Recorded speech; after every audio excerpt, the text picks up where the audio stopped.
निजामाबाद तेलंगाना से एक हैरान कर देने वाला खुलासा सामने आया है, जहां एक फैक्ट फाइंडिंग टीम ने दावा किया है कि 24 साल के शेख रियाज का एनकाउंटर पूरी तरीके से फेक था, जिसे पुलिस ने एक कस्टोडियल डेथ और एक्सटॉर्शन रैकेट को छुपाने के लिए स्टेज किया।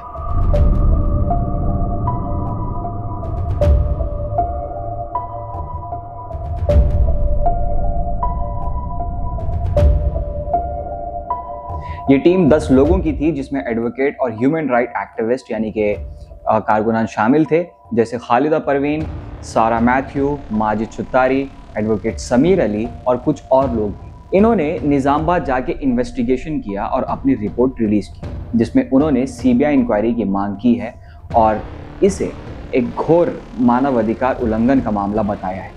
रिपोर्ट्स के मुताबिक शेख रियाज, जो मोहम्मदिया कॉलोनी का रहने वाला था और एक रिकवरी एजेंट के तौर पर नॉन बैंकिंग फाइनेंस कंपनीज के लिए काम करते थे, उस पर आरोप था कि 17 अक्टूबर को एक पुलिस कांस्टेबल प्रमोद कुमार को चाकू मारा जब उसे पुलिस स्टेशन ले जाया जा रहा था। उस इंसिडेंट के बाद प्रमोद की मौत हो गई और पुलिस ने रियाज को एक भागे हुए क्रिमिनल के रूप में दिखाया। पुलिस का कहना था कि रियाज को बाद में एक आदमी आसिफ की मदद से पकड़ा गया, ये नाम याद रखिएगा, लेकिन पकड़ते वक्त उसने आसिफ पर भी हमला कर दिया।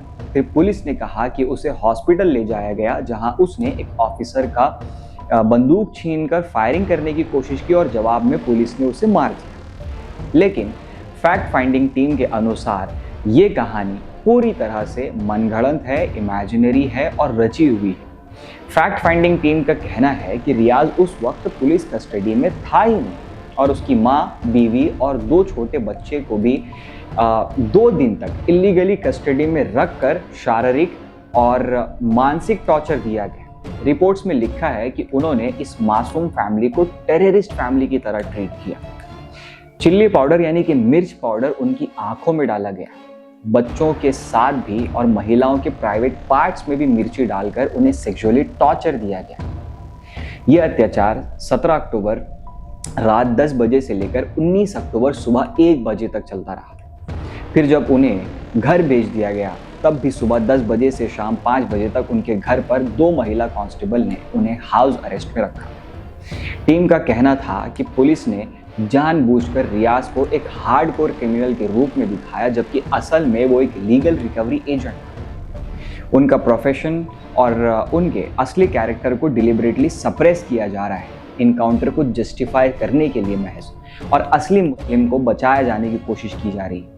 रिपोर्ट्स में लिखा गया है कि ये इनकाउंटर एक मास्क था, कस्टोडियल टॉर्चर और एक्सटॉर्शन रैकेट छुपाने के लिए। टीम ने सीसीटीवी फुटेज, कॉल रिकॉर्ड्स और फॉरेंसिक सबूत प्रिजर्व करने की मांग की है और ये भी कहा है कि सुजुकी बर्गमैन स्कूटर और काउंटरफिट करेंसी जिसका जिक्र पुलिस ने किया था, वो कभी रिकवर हुए ही नहीं।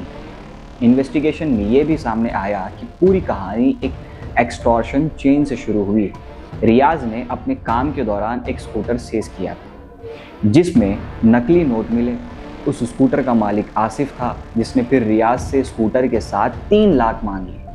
रियाज ने इसके लिए मदद मांगी कांस्टेबल प्रमोद कुमार से, जो उस वक्त ऑफ ड्यूटी थे। रिपोर्ट के मुताबिक प्रमोद ने इस मामले को अपने ऊपर के अधिकारियों तक पहुंचाया, जहां से रियाज ने 1 लाख रुपए सेटलमेंट के लिए मांगे गए थे रियाज से। जब रियाज ने पूरे पैसे नहीं दिए तो पुलिस ने उसे एक ट्रैप में फांसने की कोशिश की, लेकिन आसिफ समझ गया और भाग गया।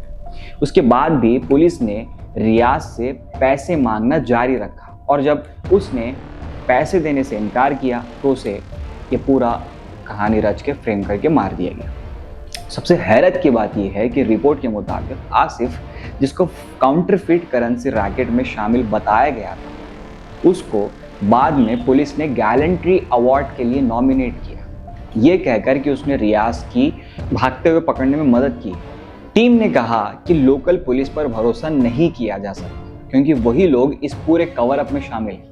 रिपोर्ट्स में एक और सवाल उठाया गया है, कांस्टेबल प्रमोद के परिवार को तुरंत 1 करोड़ और एक सरकारी नौकरी देने पर क्या किसी हश मनी का हिस्सा तो नहीं था ताकि असली कहानी छुपी रहे? फैक्ट फाइंडिंग टीम ने मांग की है कि कस्टोडियल मर्डर, सेक्सुअल असॉल्ट और एक्सटॉर्शन के जितने भी मामले दर्ज हो सकते हैं वो तुरंत एक एफआईआर के द्वारा दर्ज किए जाएं और रियाज की बीवी को 5 करोड़ का इंटरिम कंपनसेशन और एक गवर्नमेंट जॉब दी जाए। ये पूरी कहानी जैसे सामने आती है, पुलिस पर गहरे सवाल उठते हैं। एक आम शहरी जो अपने घर में रहता है, टैक्स के रूप में सरकार को पैसा देता है और वही पैसा घूमकर पुलिस की जेब में जाता है बतौर तनख्वाह। वो पैसा दिया इसलिए जाता है ताकि लॉ एंड ऑर्डर मेंटेन किया जा सके और एक आम शहरी अपने घर में चैन की सांस लेकर रात में चद्दर तान के सो जाए। मगर जब ऐसी घटनाएं होती हैं तो उसी लॉ एंड ऑर्डर के प्रोटेक्टर पर यानी कि सिपाहियों पर सवाल उठ जाते हैं, तो जनता सहम जाती है, डर जाती है। ऐसे में मुस्तैदी से काम लिया जाना ज़रूरी है ताकि जो असली मुजरिम है वो सामने आ जाएं और जल्द अज जल्द इस जो जनता का भरोसा है वो लॉ एंड ऑर्डर में वापस रिस्टोर किया जा सके। आपका क्या सोचना है नीचे कमेंट सेक्शन में अपनी राय ज़रूर रखें। इस वीडियो को ज़्यादा से ज़्यादा शेयर कीजिए ताकि ये रिपोर्ट और लोगों तक पहुंच सके। बाकी मिलते हैं अगले वीडियो में। मुस्लिम सियासत को सब्सक्राइब और फॉलो ज़रूर कर लीजिए।